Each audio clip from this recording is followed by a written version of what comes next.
Alors, on démarre cette émission du lundi 29 avril. 5, 4, 3, 2, 1, 0. Chers amis, bonjour! Bonjour! Nous sommes dans les Hautes-Pyrénées cette semaine sur France Inter et précisément à une vingtaine de kilomètres au nord-est de Tarbes, aujourd'hui à Laméac. C'est une toute petite commune de 140 habitants, 144 habitants très précisément. Commune à vocation agricole qui devient de plus en plus résidentielle, il est vrai. Elle dépend du canton de Rabastens de Bigorre. Le relief est varié, c'est vrai qu'on n'est pas loin des Pyrénées, mais ici, le village est situé en plaine, à une altitude de 200 mètres, et est entouré par des collines boisées, et elle est traversée, cette commune, par la rivière Larosse. Dans ce village rural, le maïs est une des cultures les plus importantes, une usine de séchage de céréales, est d'ailleurs située dans le village, elle exporte vers différents pays européens, surtout l'Espagne d'ailleurs. Quelques maraîchers et producteurs perpétuent, et c'est heureux, la tradition de l'excellent haricot tarbais, un haricot blanc d'assez grande taille, à la peau fine, caractérisé par une chair fondante et moelleuse et une texture non farineuse.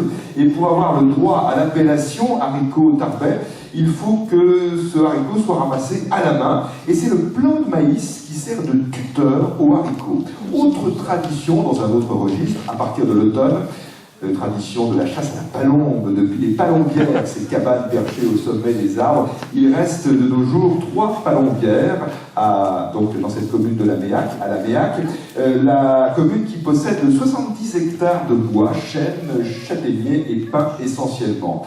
À Laméac, on a plein d'idées à creuser et on a du pétrole, figurez-vous, oui, un puits de pétrole qui a déjà été exploité, dont l'exploitation avait cessé et qui pourrait être remis en activité en 2014. Affaire à suivre à travers la presse régionale qui en parlera, qui s'en fera sûrement l'écho. Nous sommes avec vous dans ce village de Laméac et pour ouvrir notre semaine, donc dans ce département des Hautes-Pyrénées, également évoqué par Carnet de Campagne et Philippe Bertrand, je vous présente nos candidats sélectionnés, Geneviève Montaigu et Alain Villocel.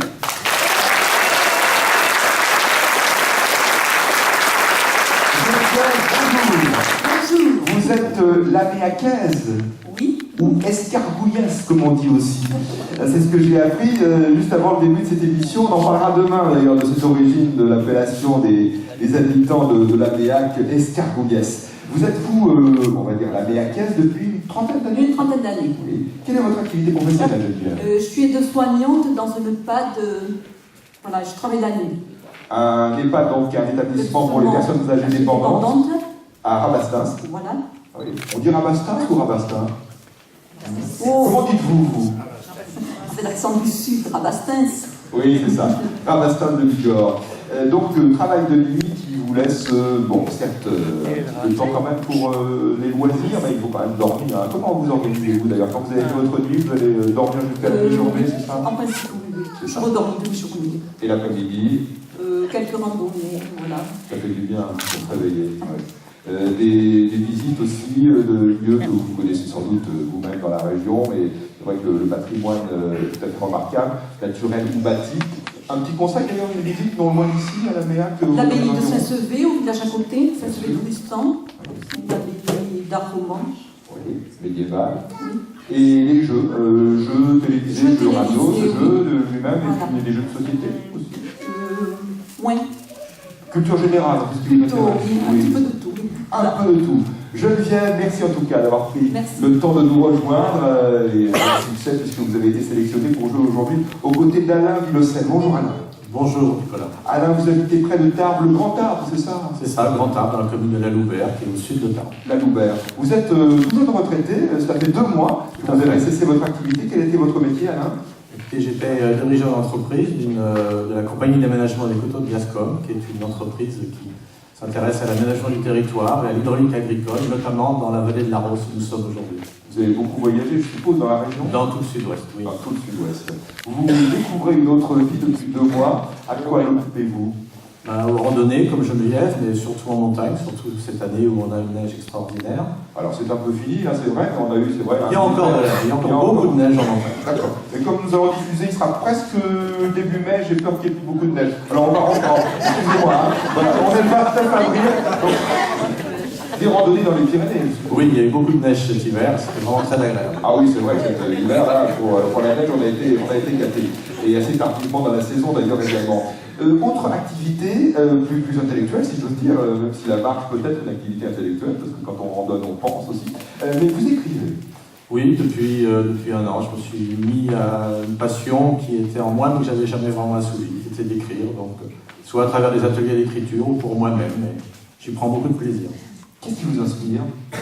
Tout. Peut-être le jeu des 1000 € aujourd'hui, je vous dirai. Ah oui. Je vous enverrai quelque chose. Si je serais heureux de faire ça. Avec plaisir. Oui. Vous participez donc à des ateliers d'écriture à Tarbes, peut-être? À Tarbes, dans le cadre de l'université du Tarbes. Alors, qu'est-ce qu'on vous apprend ou quel type de conseils vous... On ne nous apprend pas, on nous incite à écrire des choses, à nous exprimer, et ensuite à échanger entre nous sur le plaisir d'entendre l'autre et des fois de s'entendre soi-même. Et sous quelle forme écrivez-vous? Prose poétique, poésie? Plutôt prose. Plutôt de la prose. Eh bien, entendu, si vous avez écrit quelque chose, si vous écrivez quelque chose sur le jeu des 1000 €, j'espère que vous nous le transmettrez. Geneviève Montaigu, Alain Villocel, justement. Voici le jeu et ses questions.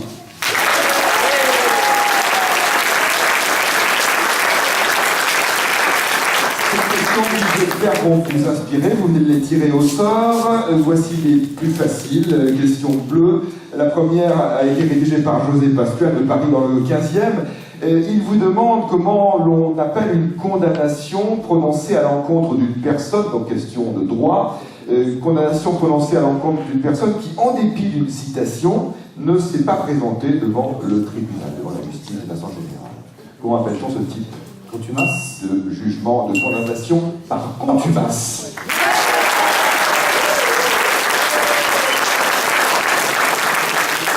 Autre question bleue de Madeleine Marie de Saint-Brice-sur-Vienne, département de la Haute-Vienne. Quel président américain est mort alors qu'il assistait à une pièce de théâtre? Il fut assassiné en 1865. Jefferson. Ce n'est pas Jefferson. Hoover non plus. Harrison. Non. MacArthur. Pas MacArthur. 1865. Président américain assassiné alors qu'il assistait à une pièce de théâtre à Washington. Lincoln. On en a parlé puisque le film de Spielberg est sorti en début d'année. C'est Abraham Lincoln.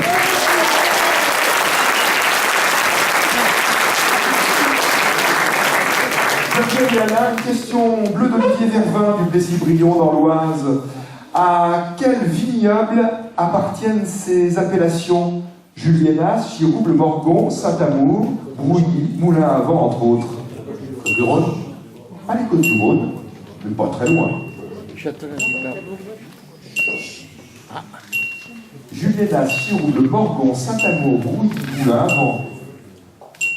Provence, Côte-de-Provence. Pas les Côtes de Provence. Moins au sud là. Non, Châteauneuf-du-Pape, c'est une appellation, mais là, il s'agit de trouver le nom d'un vignoble.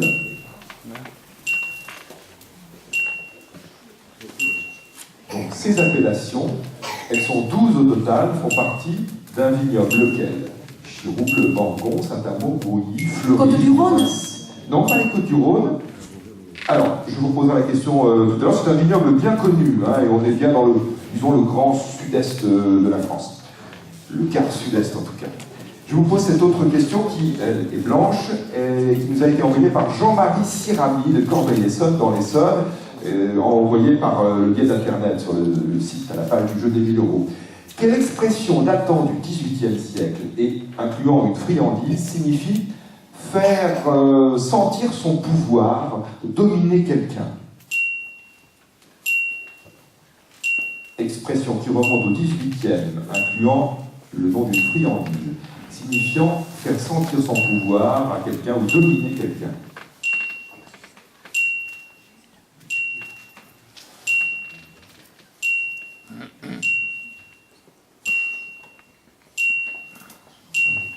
Tenir la dragée haute. Tenir la dragée haute, c'est ça.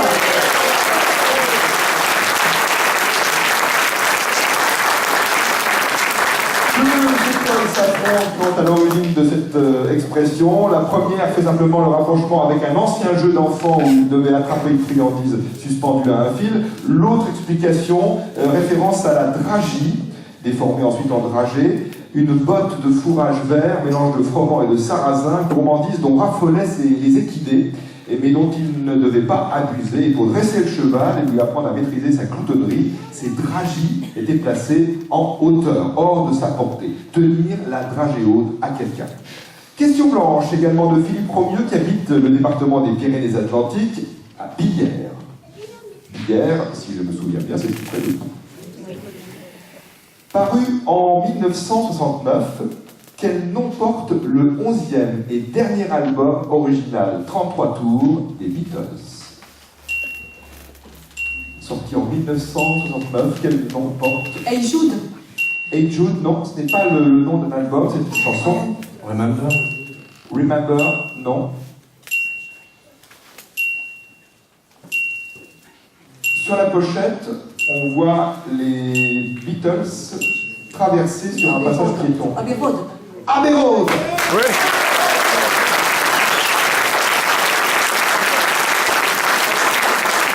Avec les paroles chansons Come the Sun et Come Together, l'album Abbey Road des Beatles. Cette question rouge maintenant de Sophie Éloire de Marc-en-Barœul dans le Nord.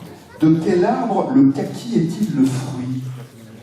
Ça, je peux vous dire que c'est une question qu'on reçoit très souvent au bureau du jeu des 1000 €, mais on ne la pose pas très fréquemment, il est vrai.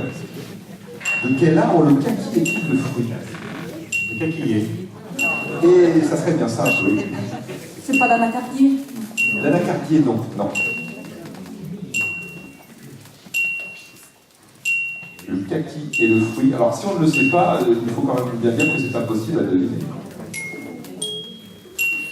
J'ai deux questions à vous reposer, Geneviève Montaigu, Alain Villocet. D'abord une question bleue, d'Olivier Vervin du Plessis-Brion dans le département de l'Oise. Attention, une seule réponse, 15 secondes. Juliénas, Chiroux, Le Morgon, Saint-Amour, Rouilly, Moulin à Vent sont des appellations d'un vignoble. Lequel?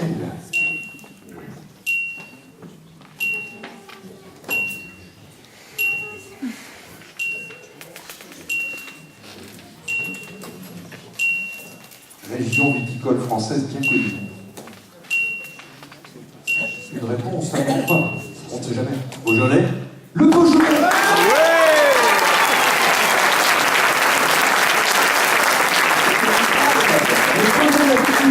Donc cette question rouge également à vous reposer. Question de Sophie Éloire à Marc-en-Barœul dans le Nord. De quel arbre le kaki est-il le fruit? Bon, alors, pas facile. Encore une fois, impossible à deviner comme ça en 15 secondes. Impossible à deviner tout court d'ailleurs. Comme cela au moins on le saura, le kaki est le fruit du plaque minier. L'arbre c'est le plaque minier. C'est une question rouge, kaki, qui rapporte à Sophie Éloire à Marc-en-Barœul dans le Nord, kaki c'est entre rouge et orange, à Marc-en-Barœul dans le Nord, la somme de 45 €. Et pour Geneviève Montaigu et Alain Villocel, deux choix possibles, soit le jeu s'arrête maintenant si vous le désirez, vous repartez dans ces conditions avec 105 €, soit encore la possibilité en passant par le repêchage de tenter le...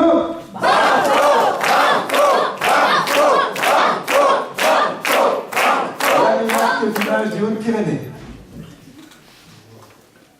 Banco. Voici le repêchage musical.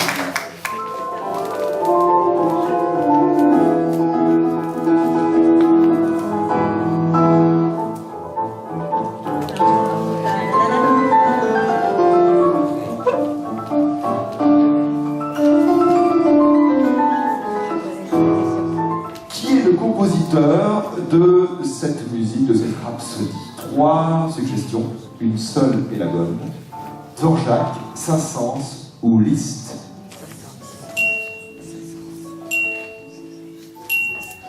Dvorak, Saint-Saëns ou Liszt.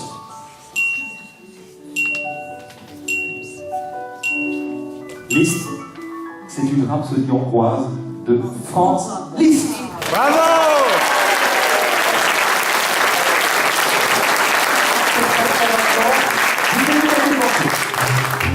Le jeu des 1000 €.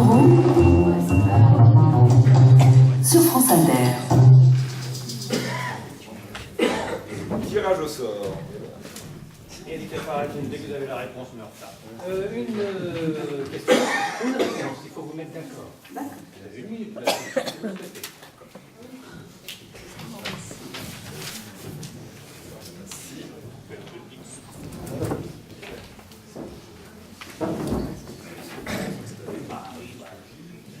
On repart.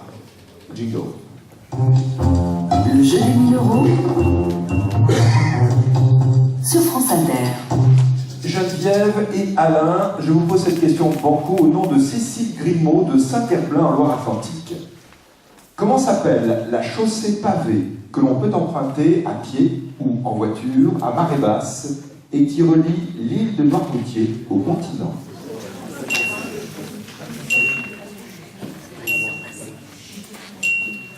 Comment s'appelle cette chaussée submersible que l'on peut emprunter à marée basse avec grande prudence en vérifiant les horaires des marées entre le continent et l'île de Noirmoutier et réciproquement? Passage de Groix. Comment écrivez-vous cela? G-R-O-I-X. C'est le passage du Gois. Et là, c'est le passage du Gois, c'est un banco G-O-I-S. Et oui, c'est le mot exact, je ne peux pas accepter votre réponse, c'est un banco. Et cette question rapporte à Cécile Grimaud à Saint-Herblain en Loire-Atlantique, 45 €. Je viens de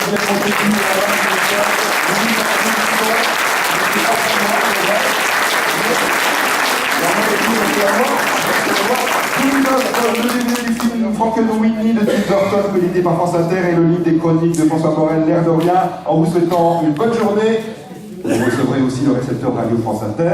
Je vais tout reprendre à la fin, sinon ça va être un petit peu brouillon. Très bien. Avec des applaudissements.